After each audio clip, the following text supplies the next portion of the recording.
Hi folks, welcome to the next part of our GIA Inc. Problem, and in this section we're going to prepare the statement of cash flow. You remember from your prerequisite course that when you prepare a statement of cash flow we use the indirect method. So what we do when we calculate our cash flow from operating activities, and again remember the order, operating activities, investing, and then financing activities, right? So we start off under the indirect method when we calculate our cash flow from operating activities with net income. And our goal here is to try and adjust our net income, because we know net income traditionally is prepared on the accrual basis in accordance with accounting standards. What we want to be able to do is we want to be able to change it and get it not on an accrual basis but on a cash basis, because we're doing a cash flow statement. So we have to take it from the accrual basis, which includes which is $32,000, to the cash basis. So how do we do that? Well, let's look at the items first and foremost that we're going to have to address in order to convert it to the cash basis.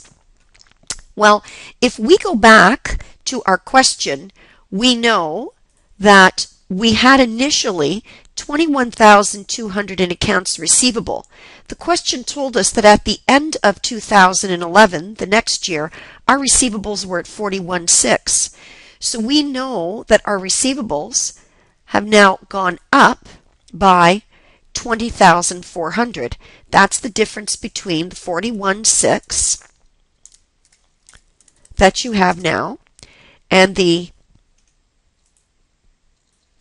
$21,200 that you started with, right? That difference there, I'll just make it a little bit bigger so you can see it. That difference there between what you ended with and what you began the period with, that's going to give you your increase in accounts receivable. Now, you might be wondering why we minus it. Don't forget, when we discuss cash flow, a couple things you have to bear in mind.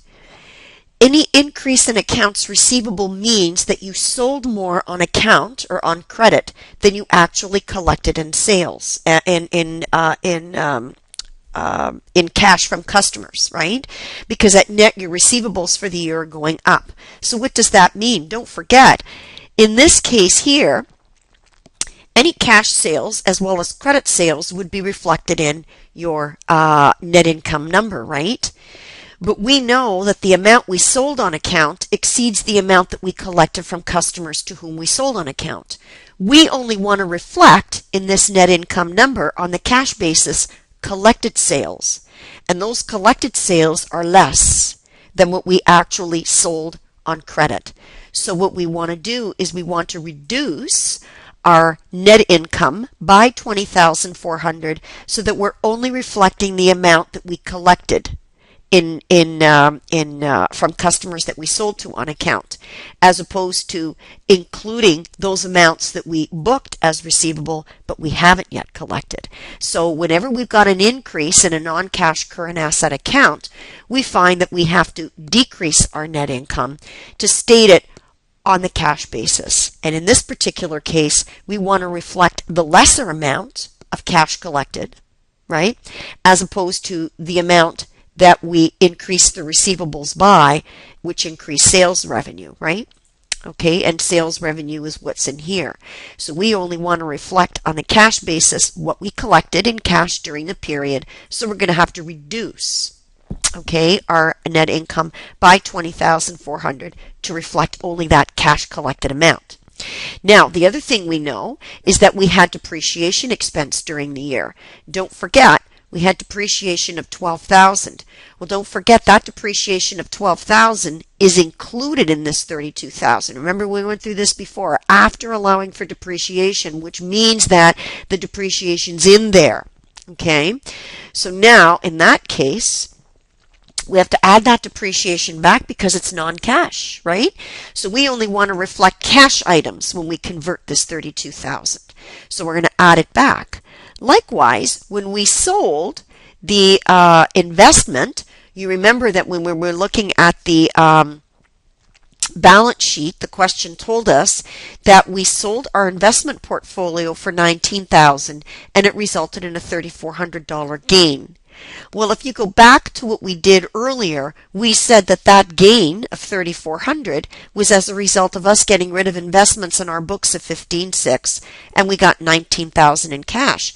Well, the cash is here. That's cash inflow from an investing activity. When we get into the investing activity part, we'll deal with that. But right now, we're trying to adjust our income to the cash basis. This gain is non-cash. Cash is here. We'll deal with that in the investing section.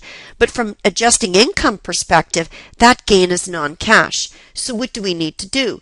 We need to deduct that gain because it's in here. We don't want to keep it in there when we're trying to reflect our operating activity or our net income on the cash basis in order to calculate our cash flow from operating activities. So if we look at those adjustments, which means our deduction of $3,400, our addition or add back of the non-cash item depreciation, and our increase in receivables, which means we have to decrease our calculated amount of accrual-based net income only to reflect the lesser amount of cash collected from our customers. That means our total amounts here are going to add up to adjustments at net of negative $11,800, which means we're going to take that $11,800 and deduct it from $32,000. So our cash flow from operating activities at net is $20,200. If you'll remember, we have to calculate some free cash flow and debt coverage ratios. So we're going to need this cash flow from operating activities to do it. But we'll bear that in mind and now move on to completing the cash flow statement. Now we're going to look at the cash flow from investing activities. And what did we have? Well, we know that we sold the investment and we got $19,000 in cash. We were told that in the question, right? So now what we're going to do is we're going to add that in because that's inflow. And don't forget, the question also told you that you had a tract of land that you purchased for $18,000 in cash. That also is an investing activity which reduces cash. Notice here that we did not include the land that was purchased through the issuance of $30,000 in bonds. Why? Because that transaction did not impact cash. If you'll recall, that transaction, when we did it, it debited land and credited bonds payable. There's no cash in that transaction. So when we do up our cash flow statement, we have to remember that in the notes to the statement, we need to include the fact that we had some non-cash investing activities. All right. So now what we do is we'll go back to our cash flow statement and only get the cash items that were affecting investing activities. So we have net cash inflow of $1,000. Right, from our investing activities.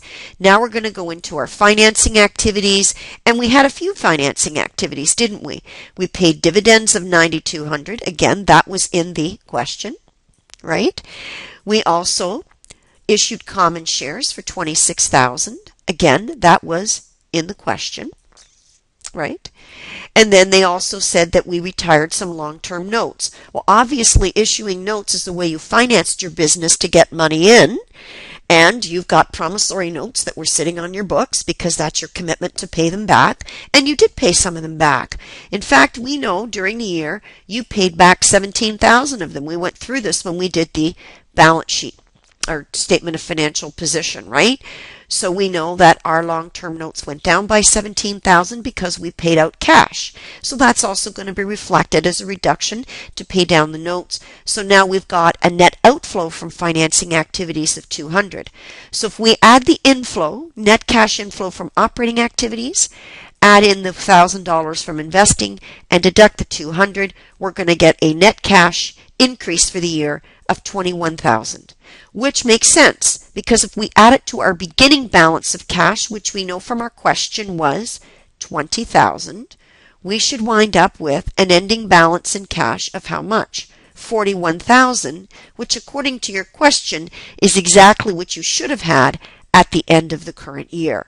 So we already knew what it should have been. We just want to figure out if we went from cash of 20,000 to 41,000, what happened in terms of our business operations from a cash flow perspective to bring us from 20,000 in cash to 41,000 in cash. So how do we carve up that $21,000 increase in cash? Where did we get it from?